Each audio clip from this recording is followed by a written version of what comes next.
Welcome to the Old Time Radio Superman Show. From Boise, Idaho, this is your host, Adam Graham. Got any comments? Email me, adam@adamsweb.us. Check out our website, laserandsword.com, where you can find our latest. For those of you with the Kindle, we have Laser and Sword Magazine Issue 8 available as a Kindle-only publication at this point. So pick it up over at laserandsword.com.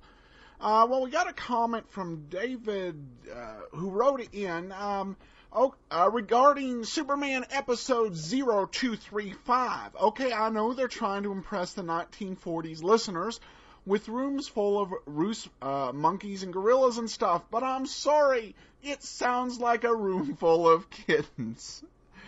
I gotta say, David, I've listened to quite a bit of old-time radio, and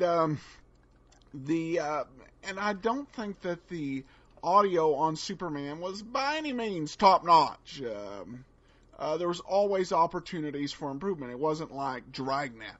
So, I'll concede the point. All right, well, let's go ahead and find out about Clark Kent's mysterious source. We're going to be getting into the Metropolis football team poisoned, Part 7. Presenting the transcription feature, Superman! Look! Up in the sky! It's a bird. It's a plane. It's Superman! Yes, it's Superman, strange visitor from the planet Krypton, who came to Earth with powers and abilities far beyond those of mortal men. Superman, who can leap tall buildings at a single bound, race a speeding bullet to its target, bend steel in his bare hands, and who, disguised as Clark Kent, mild-mannered reporter for a great metropolitan newspaper, fights a never-ending battle for truth and justice. And now to our story. Convinced that someone is attempting to cause the collapse of the Metropolis University football team to prevent it from winning its final game with Southwest, Clark Kent has investigated every possible angle. As Superman, he followed the training table cook, Sam Doff, after young Jimmy Olsen had seen Doff put some medicine in the milk pitchers intended for the members of the team. But the portly cook turned out to be a false lead. Disappointed, Kent was about to give up when he received a call from editor Perry White, reporting a new development. As our story continues today, Kent is back at the Daily Planet in Editor White's office. Listen. Here's the note I told you about over the phone, Kent. Read it. Okay, Mr. White. Clark Kent, you will meet me at the Cedar Crest Sanatorium at midnight tonight. I will give you some interesting information. Signed, Dr. Wilson. What's the Cedar Crest Sanatorium? It's one of the beneficiaries under the terms of Mr. Richards' will. Where'd you get that information? I got it tonight from John Quincy, the lawyer who drew the will. I thought you told me he refused to cooperate. Oh, well, I talked him into it. Oh, you talked him into it. Uh-huh. I don't suppose you've seen a copy of the late edition of the Planet, have you? No. Remember? It's the newspaper for which you're supposed to be working. If that's meant to be sarcastic. Well, whatever gave you that idea? Now, here. Take a look at the front page, left-hand column. Costumed burglar defies gravity. Red-caped second-story man leaps out window as police guns blaze. What is this? Go ahead, read further. A man with wings visited Metropolis today, broke into the 14th floor offices of John Quincy, senior partner of the law firm of Quincy, Gardner & Scott, forced Mr. Quincy to open his wall safe, and then amid a hail of police bullets, calmly leaped out of the open window and vanished from sight. Oh, that sounds like a fairy story. Yes, doesn't it? But it isn't, Kent. There were 3 eyewitnesses, Quincy and 2 cops. Now, look, Mr. White, in the first place, anyone who jumped out a 14th floor window would have to be picked up off the ground with a vacuum cleaner. And that's what has the police running around in circles, tearing their hair. That's what nobody can understand. In the second place, why would anyone break into an office dressed in a red cape and blue tights? Who said anything about blue tights? Why, I saw it mentioned in the story. Oh. Well, maybe that kid is right. What kid? Jimmy Olsen. He says it was Superman. Jimmy Wood. Well, it really doesn't matter now. This message is far more important. I'm going to keep that midnight appointment. And I'm going with you. Well, that's not at all necessary, Mr. White. You don't like to stay out late. Don't you worry about what I like or don't like. I said I'm going with you. Okay, you're the boss. I wish you'd remember that more often. Now, come on, it's 10:30. It'll take us an hour to get there. I'm ready. We'll take my car.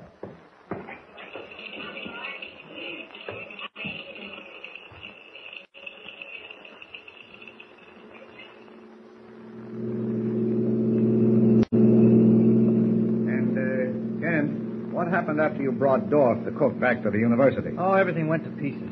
Dr. Stone said the medicine Dorf was putting in the milk was vitamin B1 compound. The men on the team get a dose of it every day. Then Professor Nelson made matters worse by telling me that Dorf's son was in the Children's Hospital at Sharon Heights suffering from infantile paralysis. That's why he had to catch a train to visit the boy. Well, I must say you managed to mess things up beautifully. And yet, you still think someone's trying to ruin the team? Yes, I can't believe the collapse of every man on the squad last week was accidental or a coincidence. Things don't happen that way. After all, any one of the three beneficiaries might be very interested in keeping the university from getting the $3 million legacy. Who are the other two besides the sanatorium? Clark, a half-brother of Richard's, and George Kane, a nephew. Clark lives out west and is independently rich. Kane, according to last reports, was working on an oil tanker. I see. And you think someone's trying to put the football team out of the commission to get hold of the money? But it looks like... Oh, slow up a minute. There's a sign up ahead. Cedar Crest Sanatorium, 1/4 mile. Turn left here. What was the bird's name up here? Wilson, Dr. Wilson. He probably runs the place. Oh, that must be it. The big stone building on the hill there. I'd have to be pretty sick to come up to this deserted neck of the woods. Now, there's the driveway between those cedar trees. Yeah, I see it is. Well, here we are. What time is it? 11:45. 15 minutes early. I don't suppose it makes any difference. No, let's go in. Looks like a morgue more than a sanatorium. Doesn't seem to be any bell. We'll knock. All right. How come Richards named this place in his will? I don't know. Maybe he spent some time here. Maybe they pulled him through an illness. Oh, somebody's coming. Yes? Who is it? Mr. Kent, I have an appointment with Dr. Wilson. Just a moment. Come in, please. Oh, there's another gentleman with you. Yes, Mr. White, the editor of my newspaper. Oh, yeah. Come in. Thank you. Step this way, please. Dr. Wilson is busy at the moment, but if you will be seated here in the waiting room, I will tell him you have arrived. Mr. Kent, what is the other gentleman's name? Perry White. Thank you. Tell Dr. Wilson. All she needs is a broomstick to make her the best Halloween witch I've ever seen. What a face. She can't help her face, Mr. White. I suppose not. And I'd hate to bump into her on a dark night.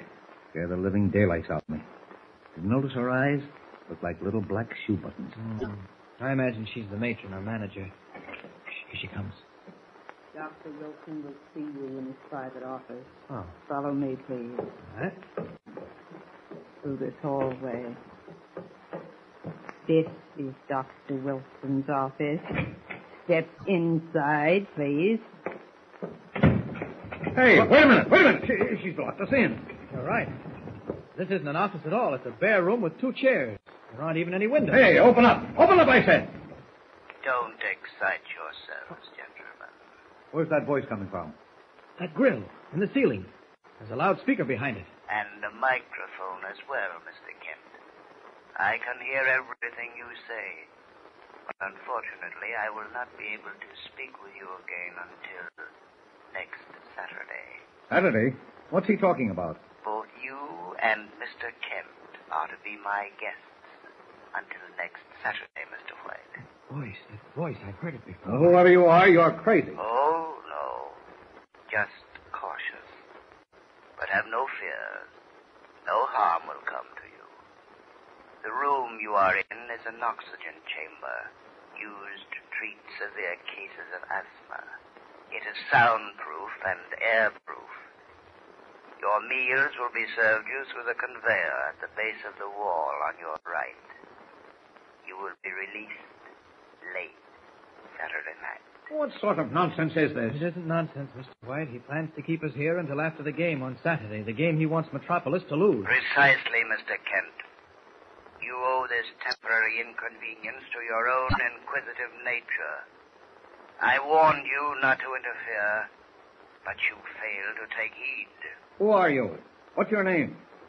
You may call me Dr. Wilson. I'll call you a lot of other things before I'm through. Go right ahead. Now, look here. Just a minute, Mr. White. Let me talk to you. In the first place, your name isn't Dr. Wilson. In the second place, what do you hope to gain by keeping us here? You know exactly what I hope to gain, Mr. Kent. $1 million. So, you admit you're the man behind the collapse of the Metropolis team. Why not? It's too late to do anything about it. Too late for you. There won't be 11 fighting men out on that field Saturday afternoon.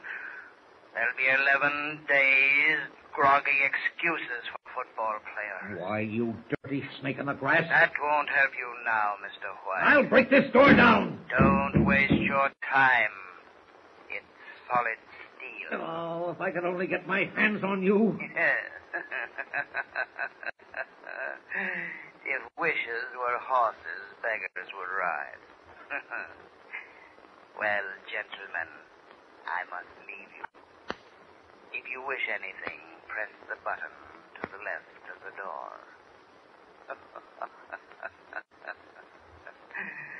Good night. Wait, come back. He's gone. Now what do we do? You got me into this. Just take it easy, Mr. White. What day is this? Tuesday. No, wait, it's after midnight. It's Wednesday. And do you mean to say we're going to be cooped up in this dungeon till Saturday? 4 days? Not on your life. Wait, give me a chance to think. Voice. I know it, but I can't place it. Oh, what's the difference? We've got to get out of here. Yeah, I'll press that button. I'll press it until the cows come home. It rings a bell. Yes. What do you want? Open the door. Don't be a fool. Okay, then I'll keep ringing. Stop that. Take your finger off that button. Not on your life. Then we will have to put you both to sleep for a while. What's that? Some sort of gas pouring into the room. It's choking me. Stop it. Stop it. Remember, don't press that bell button. I'm sorry, but we will. Kent, stop. Don't. No, you see what you've done? Kent! The gas! It's pouring in! Kent, everything, stop! Stop! Why is Clark Kent keeping his finger on the bell button and allowing the gas to fill the chamber? He must have some reason. But the question is, will he be too late? Has the owner of the familiar voice already left the sanatorium? And by the way, whose voice is it? Do you know? Well, don't forget to tune in next time to make sure. It looks like Clark Kent is about to solve the mystery, but there are still some exciting moments ahead. So listen in with Superman. Don't forget, tune in again for the next thrilling episode with Superman. Look, up in the sky. It's a bird. It's a plane. It's Superman.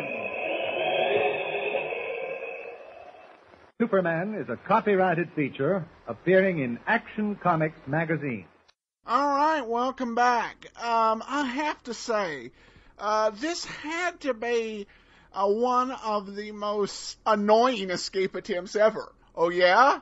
You're going to let us out, or I'm just going to keep ringing that bell. Beep, beep, beep. That was hilarious. I love that escape plan. And he wonders why Clark Kent always tries to find an excuse. Are you sure you want to go, Chief? You know, it's one of those moments where you almost feel like turning to him and say, don't embarrass me in front of the villain, please. But you gotta appreciate those moments of unintentional hilarity. All right, well, we'll be back on Wednesday with part 8 of our adventure. Please join us then. Got any comments? Email me, adam@adamsweb.us. But from Boise, Idaho, this is your host, Adam Graham, signing off.